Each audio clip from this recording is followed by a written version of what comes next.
আসসালামু আলাইকুম guys, this is Mahmudul Hasan. তো দেখতেছেন গাইস, আমি সৌদি আরবে এসেছি 6 মাস হয়েছে।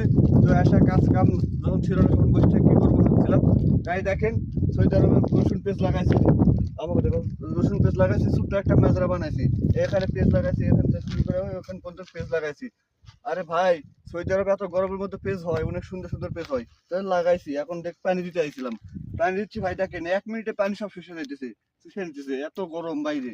এই দেখেন এখানে আলু লাগাইছি, আপনার একটু ঘুরে দেখেন কি কি লাগাইছি। ছোট মাত্রা গাইস, সবাই আবার হাসির জন্য ছোট মাত্রা বানাইছি। এই যে আলু লাগাইছি, এই যে দেখেন আলু, এই আলু আলু আলু, ওই যে এখানে পেঁয়াজ আছে কিছুটা, এখানে আলু লাগাইছি। এই দেখেন পেঁয়াজ লাগানো শুরু করছি ওই মুড়া পর্যন্ত আর কি। এই যে এই মুড়া পর্যন্ত পেঁয়াজ লাগাইছি আরো লাগাইবো সেইটা আর কি গাইস। ছোট্ট একটা মাজরা করার সিদ্ধান্ত নিয়েছিলাম, করছি। দেখি এখন আল্লাহ যদি রাখে, যদি হয় ভালো, না হইলে কিছু করার নেই গাইস। যে রোদ, পানি দেওয়া লাগে প্রত্যেক দিন, সকাল বিকাল দুপুর পানি দেওয়া লাগে। তো গাইস, সবাই লাইক কমেন্ট করবেন, শেয়ার করবেন। বিদায়।